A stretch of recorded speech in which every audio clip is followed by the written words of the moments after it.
pada saat dia sudah lihat malaikat maut, hanya antara dia sama malaikat maut tersebut dengan Tuhannya Allah Subhanahu wa taala, dia baru berkata, "Ya Tuhanku, kembalikanlah aku ke dunia." وقد كان بالسقم دهرا طريق. Dalam kehidupan kita sehari-hari, banyak sekali kesempatan yang Allah berikan agar kita beramal soleh, tapi terkadang digoda oleh syaitan, terlalaikan, sehingga akhirnya masih banyak amal-amal soleh yang luput dari kita. Padahal sebenarnya setiap peluang amal soleh itu tidak akan pernah bisa terulang. Kalau misalnya, contoh saja, tadi ada orang yang tidak sholat subuh, contoh, sebagai contoh saja. Kemudian dia ikut pengajian, lalu dia baru sadar ternyata sholat subuh adalah sebuah kewajiban dan nanti Allah akan hisab hari kiamat. Maka di saat ini penyesalan dia tidak akan bermanfaat. Karena memang penyesalan terhadap amal soleh yang sengaja ditinggal. Beda orang telat sholat subuh karena ketiduran, sehingga dia bisa mengerjakan pada saat dia bangun atau dia lupa. Boleh dia kerjakan pada saat dia ingat, tapi kalau orang sengaja meninggalkan sholat dan sudah keluar waktunya, dia nggak boleh kerjakan lagi. Maka akan tercatat di buku amalnya tidak sholat subuh sampai hari kiamat. Dia nggak mungkin bisa perbaiki. Oleh karena itu kita harus betul-betul jeli masing-masing untuk mengisi setiap lembaran buku amal kita setiap harinya dengan amal-amal soleh. Karena nanti akan ada penyesalan.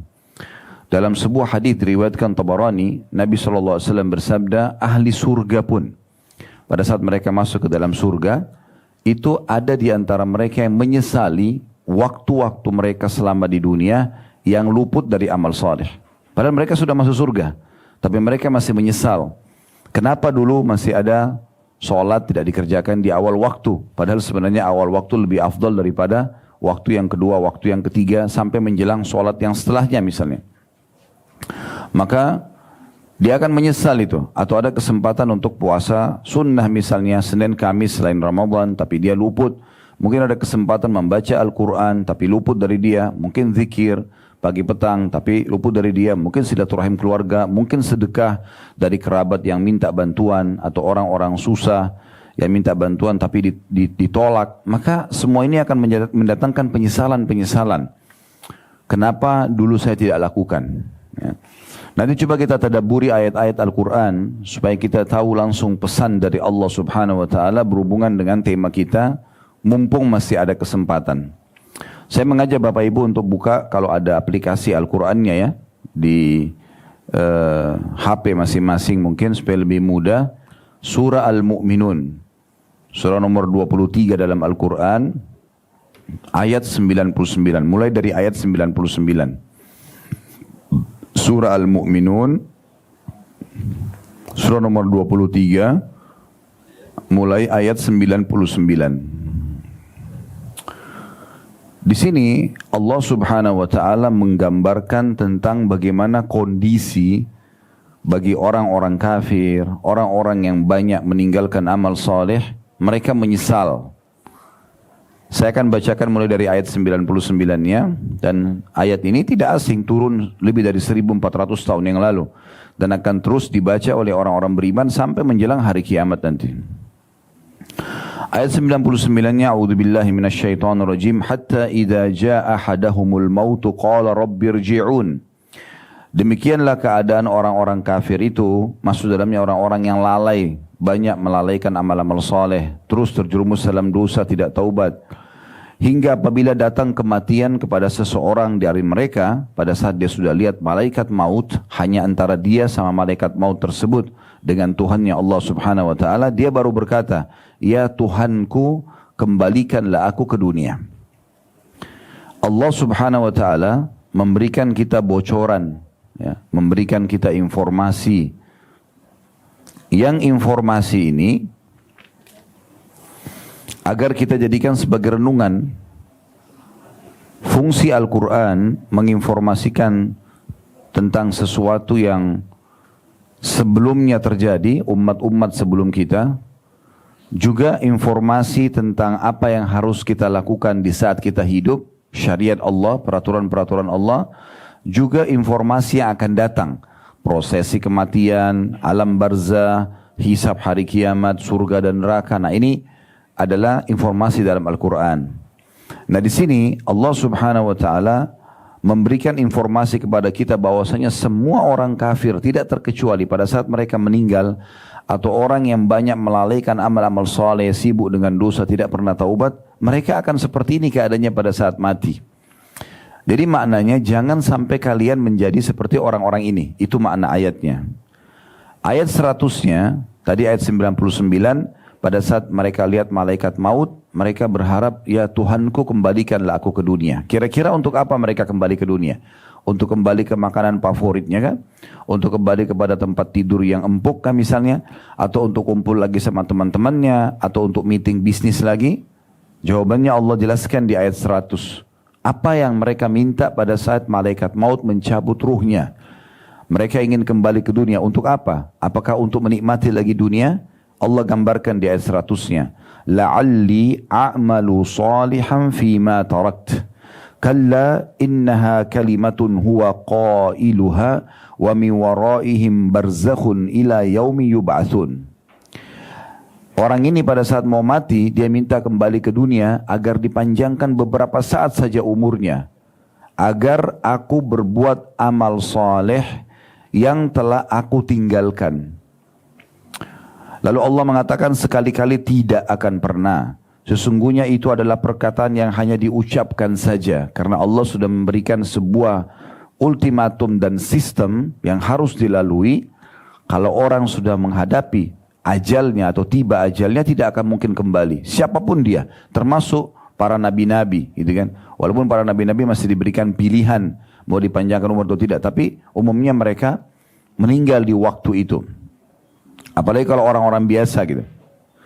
Maka Allah mengatakan sekali-kali tidak akan pernah, sungguhnya itu adalah perkataan yang diucapkan saja dan di hadapan mereka ada dinding sampai hari mereka dibangkitkan. Barzakh, maksudnya alam kuburan. Alam kuburan. Nah ayat 100 ini coba kita pikirkan sama-sama. Orang-orang yang akan meninggal nanti dalam kondisi mereka kafir, mereka banyak berbuat dosa dan tidak sempat taubat, kurang sekali amal solehnya karena sibuk terlalaikan dengan dunia, maka mereka akan minta pada saat melihat malaikat maut dikembalikan ke dunia. Bukan lagi untuk kembali menikmati ranjang yang empuk, ya meeting miliaran rupiah, menikmati makanan favoritnya, baju yang dia senangi. Tapi mereka berharap pada saat dihidupkan kembali ke dunia beramal soleh. Coba Bapak Ibu renungin sama-sama ya. Kalau seandainya sekarang ada orang-orang yang sudah meninggal atau kita sendiri, karena kita semua akan meninggal dunia, tinggal tunggu siapa yang duluan gitu. Karena itu pasti terjadi. Ya, Allah mengatakan fa idza jaa ajaluhum la yastakhiruna sa'atan wa la yastaqdimun. Kalau ajal mereka datang tidak akan diterlambatkan sesaat, tidak akan dimajukan sesaat. Di saat itu akan meninggal dunia. Maka pada saat diberikan kesempatan hidup, kira-kira apa yang akan dilakukan oleh orang-orang mati itu? Dia tidak akan mungkin lagi ingin kumpul sama keluarganya, dia tidak akan ingin lagi mungkin duduk makan dengan teman-temannya, dia tidak akan berpikir lagi untuk pergi ke pasar dan di mall, tapi dia berpikir kalau Allah berikan dia kesempatan hidup setengah jam aja, maka kira-kira apa yang akan dia lakukan? Pastikan dia akan berusaha taubat nasuha kepada Allah. Dia juga akan berusaha untuk melakukan amal soleh yang paling berharga, ya, supaya dia pada saat meninggal setelah setengah jam, dia akan bisa selamat di akhirat. Ini akan terjadi. Pernah Nabi Muhammad SAW, Bapak Ibu sekalian, melewati satu kuburan. Kemudian beliau bilang dengan sahabat-sahabatnya dari orang Ansar, dari penduduk Madinah, demi zat yang jiwaku dalam genggamai masjid, demi Allah, sesungguhnya pemilik kuburan ini, ya ditunjuklah kuburan yang sedang beliau lewat itu, lebih mencintai 2 rakaat sholat sunnah kalian dibandingkan dengan dunia dan seluruh isinya. Ini mayit ini sekarang, karena dia sudah lihat kematian, dia sudah hidup di alam barzah. Kalau dia ya, ditawarkan, dikasih dunia, menjadi raja dunia, menjadi orang paling kaya, orang yang paling banyak hartanya, orang yang paling sehat, orang yang paling panjang umurnya, dengan dipilihkan dengan 2 rakaat sholat, maka dia akan lebih pilih 2 rakaat sholat. Karena mahalnya sholat itu. Dia sudah tahu nilainya ibadah. Kemudian ayat 101-nya, kita lanjutkan dulu tadabbur ayat ini. فَإِذَا نُفِخَ فِي الصُّورِ فَلَا أَنْسَابَ بَيْنَهُمْ يَوْمَئِذٍ وَلَا يَتَسَاءَلُونَ. Apabila sangkakala ditiup, maka tidaklah ada lagi pertalian nasab di antara mereka pada hari itu, dan tidak ada pula saling bertanya.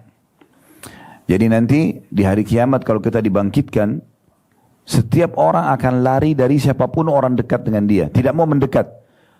Anak sama orang tuanya, orang tua sama anak, saudara dengan saudara, suami dengan istri, istri dengan suami, sahabat dengan sahabatnya. Mereka menjauh di mahsyar itu.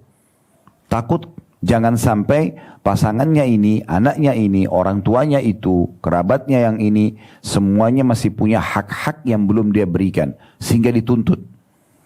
Dalam sebuah riwayat disebutkan, nanti akan datang seorang suami pada istrinya di hari kiamat. Dan dia mengatakan, wahai istriku, bukankah selama hidup aku telah menjadi suami yang baik? Maka kata istrinya, iya, saya tidak pungkiri, selama hidup semuanya kebaikan telah engkau berikan kepadaku.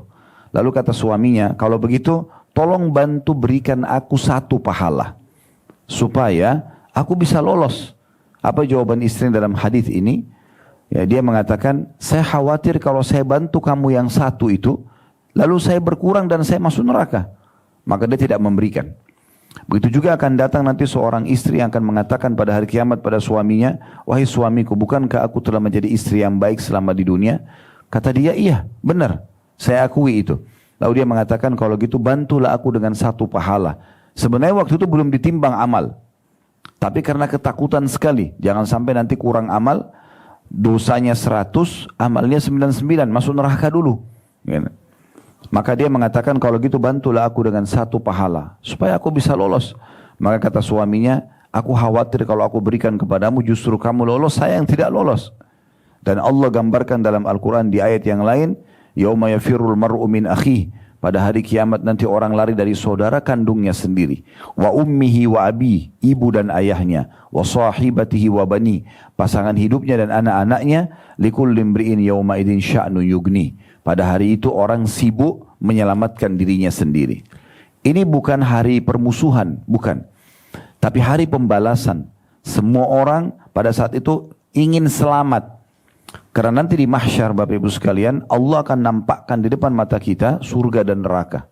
Akan nampak surga dengan segala macam kemegahannya, dan akan nampak neraka dengan segala macam gemuruhnya. Jadi neraka ada dulu, kemudian baru surga.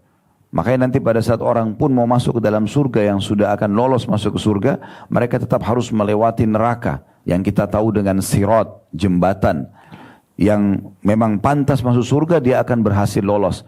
Tapi yang tidak, dia akan jatuh terlebih dahulu ke neraka itu untuk dibersihkan dosanya. Kemudian setelah bersih dosanya, baru dia masuk ke dalam surga. Atau orang kafir yang langsung masuk ke dalam neraka itu.